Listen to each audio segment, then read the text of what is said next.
తిరుమల పరకామణి చోరీ కేసులో వైసీపీ నేత టీటీడీ మాజీ చైర్మన్ భూమన కరుణాకర్ రెడ్డికి సిఐడి నోటీసులు జారీ చేసింది.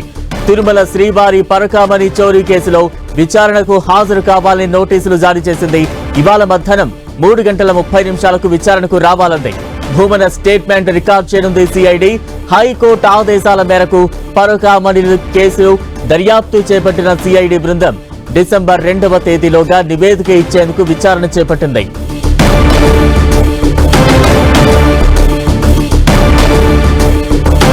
భూమన కరుణాకర్ రెడ్డికి సిఐడి నోటీసులపై మరింత అప్డేట్స్ అందించేందుకు మా ప్రతినిధి మురళి సిద్ధంగా ఉన్నారు. మురళి, బలరాం, మీరు అన్నట్లుగా ఏదైతే పరకామణి చోరీ కేసు విషయంలో సిఐడి మరింత దూకుడుగా ముందుకెళ్తుంది. ఇప్పటికే చాలా మందిని విచారించిన సిఐడి ఇవాళ తాజాగా టీటీడీ మాజీ చైర్మన్, మాజీ ఎమ్మెల్యే, వైసీపీ నేత అయిన భూమన కరుణాకర్ రెడ్డికి ఈ ఉదయం నేరుగా ఇంటికి వెళ్లి సిఐడి పోలీసులు నోటీసు అందజేశారు.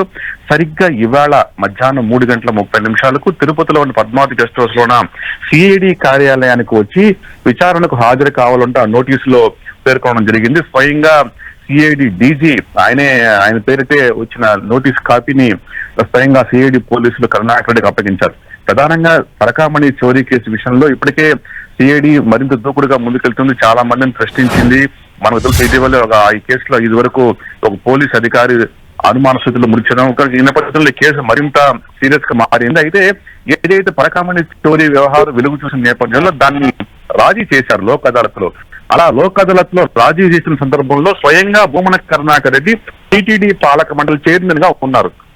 ఈ నేపథ్యంలో ఈ కేసుకు ఆయనకు కొంత లింకు ఉంది అని భావించిన సిఐడి పోలీసులు త్వరగా ఆ మేరకు నోటీసులు ఇచ్చి ఆయన నుంచి మీరు చైర్మన్ గా ఉన్న సందర్భంలోనే ఈ లోక్ అదాలత్ రాజీ చేశారు. కాబట్టి అసలు ఆ రోజు ఏం జరిగింది, ఏ ప్రాతిపదికన ఇలాంటి ఒక రాజీ చేశారు అన్న అనేక అంశాలపైన సిఐడి పోలీసులు బహుశా ఇవాళ భూమన కరుణాకర్ రెడ్డిని ప్రశ్నించే అవకాశం ఉంది. Balaram, right, thank you Murali.